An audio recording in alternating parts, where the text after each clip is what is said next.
Hi, and guess what? Kung anong lulutuin natin today? Naisipan nga namin magluto ngayon ng beef pochero. Kaya eto, ginayat-gayat na namin lahat ng ingredients. Pressure cooker ko nga po pala tong beef ribs. And to begin with, nag-start na ako magprito nitong patatas, carrots, at saka nitong mga banana. First time ko nga po pala tong lulutuin.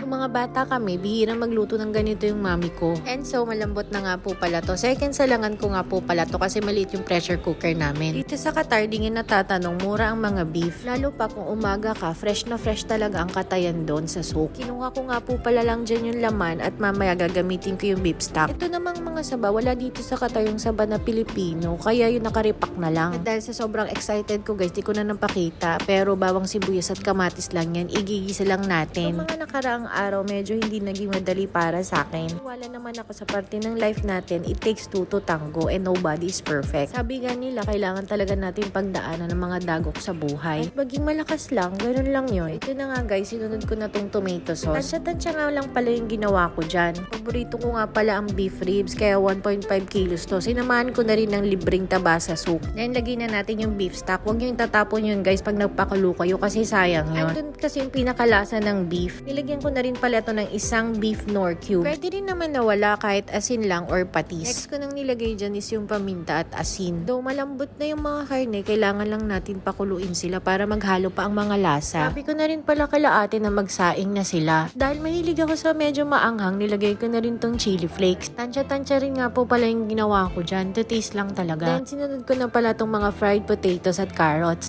Diba? Ang saya lang. Then next naman mga guys, isunod na natin tong fried bananas. Dalawang klase kasi ang pochero. Meron yung may tomato sauce, meron naman yung sabaw lang na plain. Pero naisipan ko talaga itong pochero with tomato sauce. I-mix-mix lang natin yan at hayaan natin kumulo. Last time naman guys, nagluto kami ng nilagang baka. Pero pinakuluan lang namin, di namin pressure cooker. Okay lang naman yon, kaso lang, ang bilis lang pinakuluan ni ate. Kaya ayun, napakatigas pa rin ng meat. Pag sa pressure cooker, 30 minutes to 40 minutes, luto na talaga yun at malambot na. Pagka normal na pakuluan lang, mga 1 hour to 1.5, pwede na rin yun, malambot na rin yun. And so, ito na nga, nilagay ko na yung mga repolyo. Huwag niyong kalimutan tikman guys. Nilagyan ko nga po pala rin ito ng konting oyster sauce. Siguro mga 3 kutsara. At nung nakulangan ako ng lasa, nilagyan ko ng kaunting asin. Hindi ko nga alam kung kailan yung last ko nang kain ng pochero. At ito na nga, kahit ako nagluto, natatakam na ako, di ba? Actually guys, nakahanda na yung pagkainan. Ito lang ang wala. Nandun na yung kanin, pati pinggan. O di ba? Wow,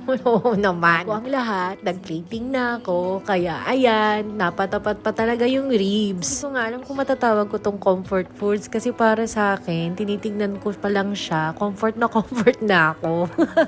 Eto na nga guys, rice is life. Kaya naman nagsandok na ako. At si Manang dito sa katabi ko, excited na talaga siya, nanguna na, o diba? Ang dami na palang magagawa yung 1.5 na ribs. Siguro ito good for 15 to 20 packs. Heaven na heaven po talaga ang lasa, lalo pa sa mainit na kanin. So, tikman na natin yan guys. Ito nga po pala sa ating mga tago-subaybay dyan, sa mga hindi pa po nagsusubscribe and follow, please do. Thanks and bye!